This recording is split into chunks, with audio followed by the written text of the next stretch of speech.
పచ్చ కామెర్ల వాళ్ళకి లోకమంతా పచ్చ కనబడుతుందట.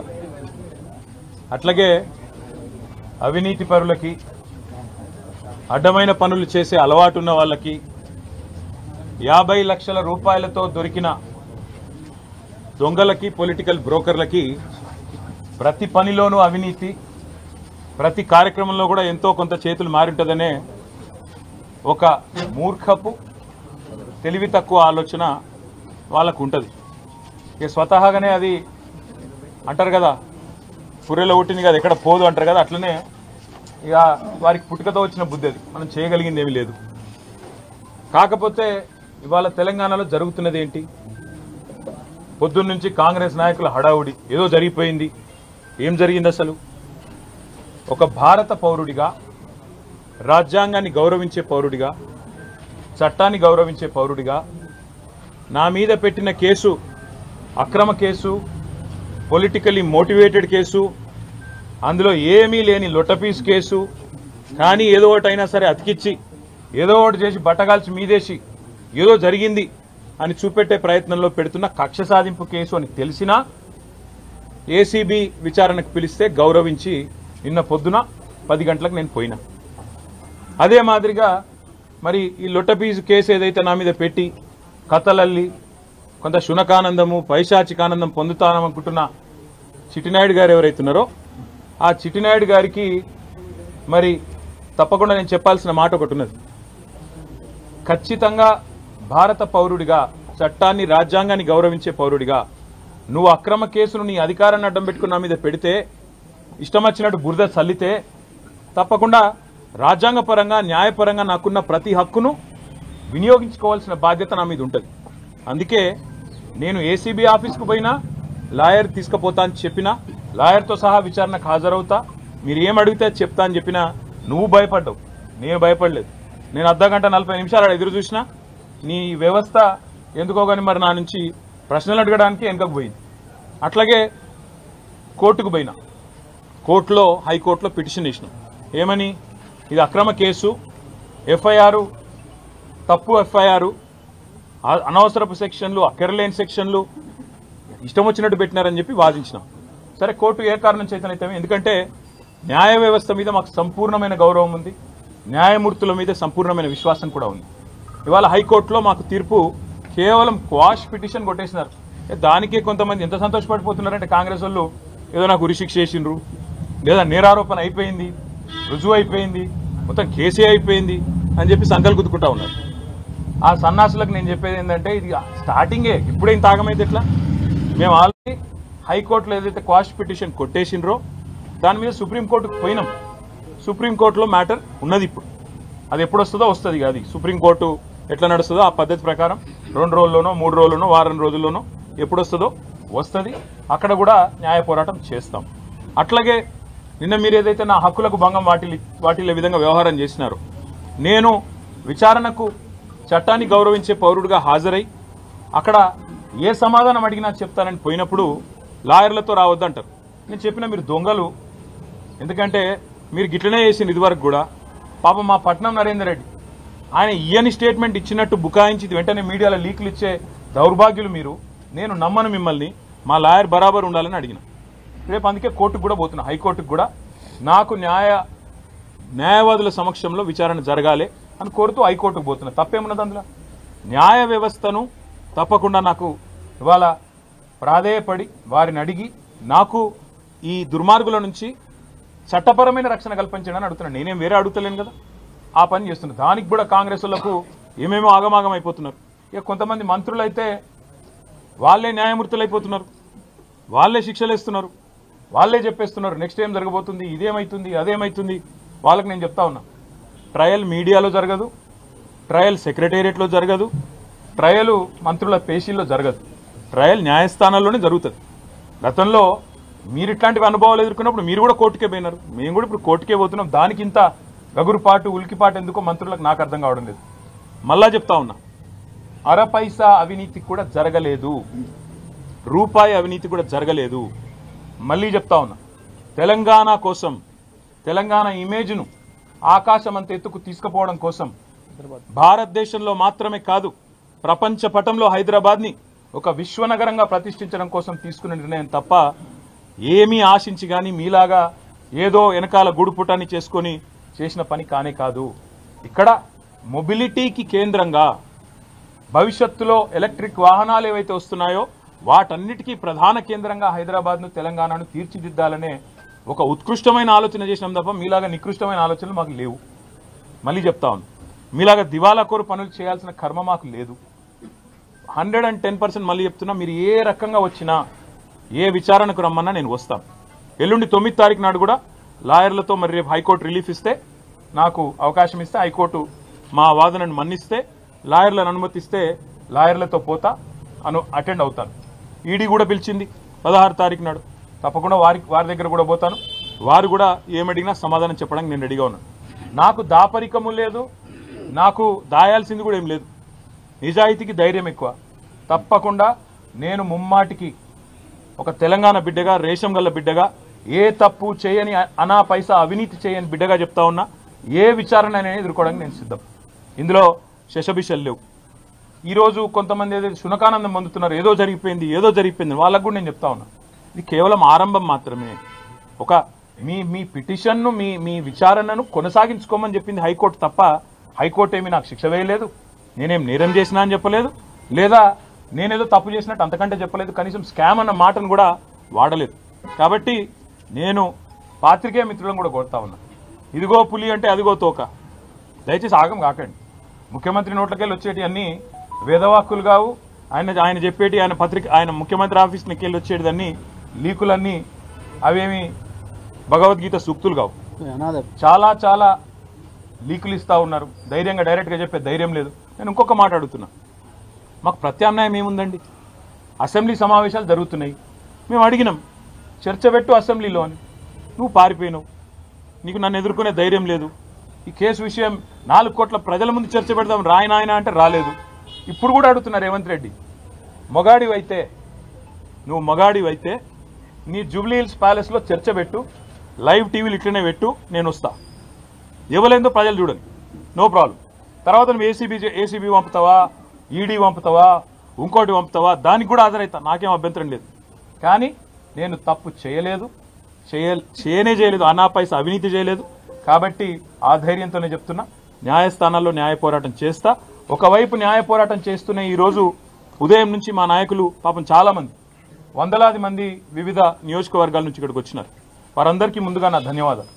వారందరికీ నేను ఒకటే చెప్పాను, నేనేం చెప్పినా అంటే, వాళ్ళు ఏం చేసినా మీరు పట్టించుకోకండి. ఈ కేసు విషయంలో వాళ్ళ ఇంట్రెస్ట్ ఫార్ములా ఈ, మా ఇంట్రెస్ట్ ఫార్మర్. ఆయన ఇంట్రెస్ట్ ఫార్ములా, మా ఇంట్రెస్ట్ ఫార్మర్. మేము రైతు భరోసా గురించే మాట్లాడతాం. నువ్వు డైవర్షన్ కోసం ఏం చేస్తున్నావో మాకు తెలుసు. నీకు తెలిసిందే కాదు, ఒకటి డిస్ట్రాక్షను, డిసెప్షన్. ఈ మూడే తెలుసు నీకు. డిస్ట్రాక్షను, డిసెప్షన్, విధ్వంసము, అటెన్షన్ డైవర్షను, మోసం. ఇది కాంగ్రెస్ నైజం. అందుకే నేను అనేది, ఇవాళ రైతులు 70 లక్షల మంది రైతులు ఎదురు చూస్తూ ఉన్నారు. మాకు ఎప్పుడు వస్తుంది రైతు భరోసా? కేసీఆర్ సార్ 12 సార్లు ఇచ్చిండు, చిట్టినాయుడు గారు ఒక్కసారి కూడా ఇవ్వలేదు, ఈసారన్నా ఇస్తాడా, మాట నిలుపుకుంటాడా సంవత్సరం తర్వాతనన్నా అని తెలంగాణ రైతులు ఇవాళ కళ్ళు కాయలు కాసేటట్టు చూస్తున్నారు. వాళ్లకు న్యాయం చేయడానికి కొట్లాడమని చెప్పి మా నాయకులందరికీ చెప్పిన. నా గురించి మర్చిపోండి, న్యాయ పోరాటం నేను చేస్తా, నేను తప్పు చేయలేదు, ఆయన నన్ను చేయలేడు. ఆయన ఎన్ని రకాలుగా కక్ష సాధింపు ప్రయత్నం చేసినా ఏమీ సాధించలేడు, శోధించలేడు. మీరు దయచేసి రైతుల సబ్జెక్టు మాత్రమే మాట్లాడండి అని ఉదయం నుంచి నన్ను కలిసిన ప్రతి నాయకుడికి నేను చెప్తా వచ్చింది. పార్టీ నిర్మాణం మీద దృష్టి పెట్టండి, 6 గ్యారంటీల అమలులో ప్రభుత్వం ఫెయిల్ అయిన విధానం మీద దృష్టి పెట్టండి. ఖచ్చితంగా ఈ అటెన్షన్ డైవర్షన్ గేమ్ ఏదైతే కాంగ్రెస్ ప్రభుత్వం ఆడుతుందో, కాంగ్రెస్ పార్టీని, చిట్టినాయుడిని పూర్తి స్థాయిలో వాళ్ళ బండారాన్ని బయటపెట్టి మరి బజార్లలో ప్రజల ముందు ఎండగట్టండి. ఆడబిడ్డలకు ఇస్తానన్న 2500, అదేవిధంగా పెద్ద మనుషులకు ఇస్తానన్న 4000 పెన్షన్లు ఎప్పటి నుంచి ఇస్తామని చెప్పి నిలదీద్దాం. ఆ దిశగా కార్యాచరణ చేద్దాం తప్ప ఏ రకంగా కూడా పొరపాటున కూడా ఈ కేసు విషయంలో మీడియా హడావుడికో, చిట్టినాయుడు గారి లీకులకో ఆగం కాకండి. ఈ మీడియా వాళ్ళు మీ బాధ నేను అర్థం చేసుకోగలుగుతా. 24 గంటల న్యూస్ ఛానళ్ళు మీరు నడపాలి, అది గిర్రగిర్ర తిరగాలి, ప్రతి నిమిషం కొత్తదనం కావాలి. ఇక అవన్నీ తప్పదు. మీ బాధ నేను అర్థం చేసుకోగలుగుతా, మీ తప్పు కాదు. కాకపోతే నేను మీతో ప్రార్థించేది కూడా, దయచేసి ఈ కేసు విషయంలో చూపెట్టే ఇంట్రెస్ట్ ఆ రైతుల బాధ గురించి చూపెట్టండి. ఈ కేసు విషయంలో చూపెట్టే ఇంట్రెస్ట్ ప్రజల బాధలు, హైడ్రా బాధితులు, మూసీ బాధితులు, వాళ్ళే కూడా చూపెట్టండి. దయచేసి వాళ్ళ బాధలు కూడా చెప్పండి. 6 గ్యారంటీలు ఫెయిల్ అయ్యి సంవత్సరం తర్వాత అటెన్షన్ డైవర్షన్ కోసం పడుతున్న పాటల గురించి కూడా, అప్పుడప్పుడు వాళ్ళు చేస్తున్న ఫీట్ల గురించి కూడా చెప్పండి. ఆత్మహత్యలు చేసుకుంటున్న ఆటో డ్రైవర్లు, చనిపోతున్న నేతన్నలు, వాళ్ళ గురించి కూడా చెప్పండి. గురుకుల పాఠశాలల అధ్వాన పరిస్థితుల గురించి కూడా దృష్టి సారించండి అని చెప్పి కూడా కోరుతూ, న్యాయపరంగా చట్టపరంగా భారత పౌరుడిగా రాజ్యాంగం నాకు ఇచ్చిన హక్కును, రాజ్యాంగం అంటే అంబేద్కర్ గారు రాసిన రాజ్యాంగం, అనుల వారి రాజ్యాంగం కాదు, అంబేద్కర్ గారు రాసిన రాజ్యాంగం ఇచ్చిన హక్కు నేను తప్పకుండా విధిగా వాడుకుంటా. ఎన్ని న్యాయస్థానాలకు పోవాలనో పోతా. దానికి మంత్రులకేం కడుపు నొప్పి నాకైతే అర్థమైతలేదు. తప్పకుండా నాకు విశ్వాసం భారత న్యాయ వ్యవస్థ మీద ఉన్నది. 100కు 100% అల్టిమేట్గా ధర్మం గెలుస్తుంది, న్యాయం గెలుస్తుంది, నిజం నిలకడ మీద తెలుస్తుంది. మనం నిజం కడప దాటి బయటకు వచ్చే లోపల అబద్ధం ఊరంతా తిరుగుతుందని చెప్తారు. పొద్దునుంచి చాలామంది కాంగ్రెస్ వాళ్ళు అబద్ధాలు తిరుగుతున్నాయి. దయచేసి మీరు నిజం చెప్పడం, మీరు కూడా నిజం చూపెట్టడం స్టార్ట్ చేయాలని చెప్పి కూడా కోరుతూ, మీ అందరికి కూడా పొద్దున్న నుంచి చాలా ఓపికగా ఇక్కడ ఉన్నందుకు మీ అందరికి కూడా ధన్యవాదాలు.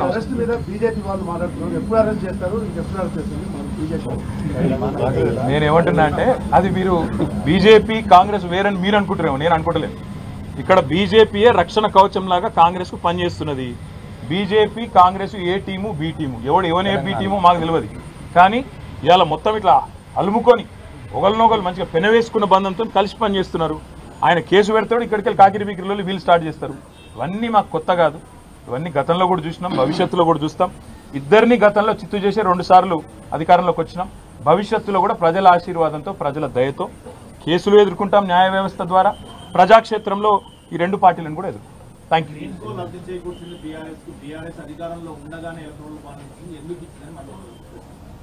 ఏ మంత్రి? బాంబులేటి గారా? బాంబులేటి గారు వారికి ఒకటి చెప్తా ఉన్నా నేను.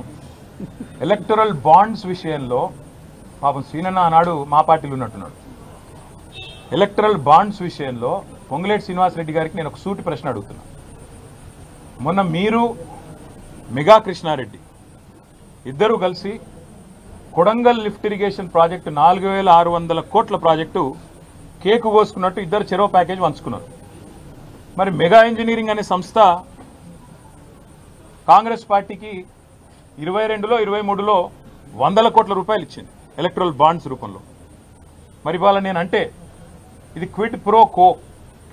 మెగా డబ్బులు ఇచ్చింది, అందుకే రేవంత్ రెడ్డి కొడంగల్ లిఫ్ట్ ఇరిగేషన్ ఇచ్చిండు, మీరు కూడా డబ్బులు ఇచ్చిండ్రు. కాబట్టి రాఘవ ఇంజనీరింగ్ కూడా ఆయన పని ఇచ్చిండు అంటే మీకు సమ్మతమేనా? నంబర్ 1. నంబర్ 2, గ్రీన్కో అనే సంస్థ ద్వారా ఎలక్టరల్ బాండ్స్ అందుకోని పార్టీ, రాజకీయ పార్టీ తెలంగాణలో ఏదైనా ఉందా? ఒక బీఆర్ఎస్కే ఇచ్చిండ్రా? కాంగ్రెస్కి ఇయ్యలే, బీజేపీకి ఇయ్యలే, టీడీపీకి ఇయ్యలే, వైసీపీకి ఇయ్యలే, మరి అందరికి ఇచ్చిండ్రు కదా. మా మీద ఏడుపెందుకు? ఇంకోటి నేను అడిగేది, క్విడ్ ప్రోకో అంటే ఏంటంటే అసలు ఆ మాటకు అర్థం తెలుసు ఆయనకు? క్విడ్ ప్రోకో అంటే నీకింత నాకింత. సరే ఆయన నాకు ఇచ్చిండు అనుకుందాం, నేనేమో ఆయనకి ఇచ్చిన? చెప్తాడా? రుజువు చేస్తావా? ఆయనకి ఏమొచ్చింది ఇలా? మీరు చెప్పురు నాకు, దయచేసి నాకేం అర్థమవుతుంది. క్విడ్ ప్రోకో అనే మాటకి ఏంది? నీకు ఇది నాకు అది. సరే ఆయన నాకు ఇచ్చిండు, నేను ఆయనకి ఏమి ఇచ్చిన భయ్? చూపెట్టు. దానికి అర్థం ఉంది. ఇలా పేపర్లు తాటికి ఆయన అక్షరాలతో రాసిన క్విడ్ ప్రోకో అని. రాసేటప్పుడు 1-2 సార్లు చూసుకోవాలి కదా ఏం రాస్తున్నాం, అది ఇంగ్లీష్ మాటనా లాటిన్ మాటనా, అంటే దాని తాత్పర్యం ఏంది, దాని అర్థమైంది, 1-2 సార్లు చూసుకోవాలి దయచేసి. ఇప్పుడు మంత్రి చెప్పిండు, ముఖ్యమంత్రి లీక్ ఇచ్చిండు, లీక్ వీరుడు చెప్పంగానే మేము రాసేస్తాం. ఇట్లయితే ఇట్లా అడ్వర్టైజ్మెంట్ల కోసం ఇట్లనా? దయచేసి నేను కోరేది మీడియాను కూడా, మీరు 1-2 సార్లు ఫ్యాక్ట్ చెక్ చేయండి బాధ్యతగా. ఎందుకంటే యువర్ 4th ఎస్టేట్, డెమోక్రసీలో 4వ స్తంభం మీరు. ఒక స్తంభం అబద్ధాలు ఆడుతుంటే, దాగుడు మూతలు ఆడుతుంటే, సగం సగం ఇన్ఫర్మేషన్ ఇచ్చి అర్ధసత్యాలు ప్రచారం చేసే ప్రయత్నం చేస్తుంటే దాన్ని ఫ్యాక్ట్ చెక్ చేయకపోతే తప్పు కదా. ఎక్కడ క్విడ్ ప్రోకో? నేను ఈరాలను సూటిగా అడుగుతున్నా. మెగా ఇంజనీరింగ్ అనే సంస్థ మాకు కూడా ఇచ్చిందండి, అది కూడా చెప్తున్నాను. మళ్ళీ ఇంకేదో దివాలా కోర్ స్టోరీ స్టార్ట్ చేస్తారు. లేకపోతే అందరికి ఇచ్చిండు ఆయన. కాంగ్రెస్కి ఇచ్చిండు, బీజేపీకి ఇచ్చిండు, టీఆర్ఎస్కి ఇచ్చిండు, అందరికి ఇచ్చిండు. మరి మెగా ఇంజనీరింగు ఆ రోజు పైసలు ఇచ్చింది కాంగ్రెస్కు, తర్వాత రేవంత్ రెడ్డి కొడంగల్ లిఫ్ట్ ఇరిగేషన్ ఇచ్చిండు. మరి అది క్విడ్ ప్రోకోనా? ఇవి రేపు నాకున్న సమాచారం మేరకు మల్లన్న సాగర్ నుంచి 4000 కోట్ల ప్రాజెక్టు మెగా ఇంజనీరింగ్కే రాబోతుందని నాకున్న సమాచారం హెచ్ఎండబ్ల్యూఎస్లో. అది కూడా క్విడ్ ప్రోకోనా? హైదరాబాద్కు తాగునీటి చెప్తున్నారు కదా, మూసీ అని ఉన్నది, మూసీ ప్రాజెక్ట్ అని మాట్లాడుతున్నారు. అది కూడా ఆల్రెడీ మెగాకు మాట్లాడినట్టు. ఇదంతా కూడా క్విడ్ ప్రో కోనా.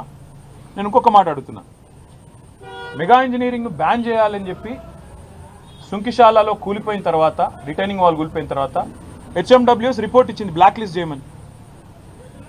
మరి ఎందుకు చేస్తలేవు? Quid pro Kona.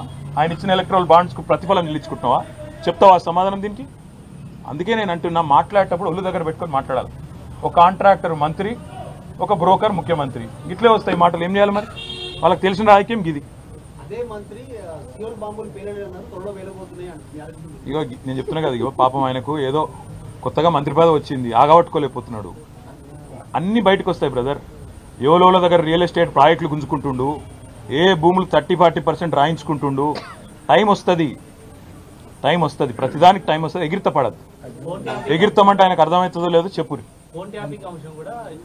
ఇగో బ్రదర్, ఇగో 1 year నుంచి ఈ టైం పాసే నడుస్తుంది. మళ్ళీ చెప్తున్నాను, 1 year నుంచి ఇదే టైం పాస్.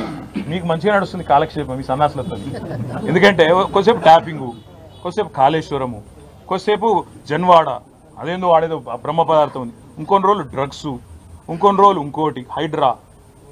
ఈ డ్రామాలు తప్ప రైతులు ఎక్కడ వాయే, రైతు భరోసా ఎక్కడ వాయే, నువ్వు ఇచ్చిన 420 హామీలు ఎడవాయే, 6 గ్యారెంటీలు ఎడవాయే, తులం బంగారం ఎడవాయే, స్కూటీ ఎడవాయే. ఒక్కరని అడుగుతురా బ్రదర్ మీరు? ఎంతసేపు ట్యాపింగు, కాళేశ్వరము, ఇది అది పెట్టు. మాకు ఇంకోటి కూడా తెలుసు బ్రదర్, ఇది ఆరంభం మాత్రమే. మా మీద కూడా కేసులకు ఇంకా 4 ఏళ్ళ చాలు ఉంటాయి. మాకు కూడా తెలుసు అది. ఇంకా 4 ఏళ్ళ చాలు ఉంటాయి. అన్ని ఎదుర్కొంటాం. అన్నిటికీ ఇవాళ రక్షణ కవచంలాగా ఈ దేశంలో న్యాయ వ్యవస్థ ఉంది. ఇట్లాంటి దుర్మార్గుల పన్నాగాలను అడ్డుకోవడానికి నాకు భారత రాజ్యాంగం ఒక పౌరుడిగా అంబేద్కర్ గారు అందించిన హక్కు న్యాయ వ్యవస్థ. తప్పకుండా న్యాయ వ్యవస్థ మీద మాకు గౌరవం ఉంది, సంపూర్ణమైన విశ్వాసం ఉంది. అక్కడే న్యాయ పోరాటం చేస్తాం. ఇంకా చాలా ఉంది మాట్లాడేది, కానీ ఇవాళ వద్దు. ఇవాళకి చాలు. ఎందుకంటే మళ్ళా మస్తుగా ఉంది మాట్లాడేది. బరాబర్ మాట్లాడు. Thank you.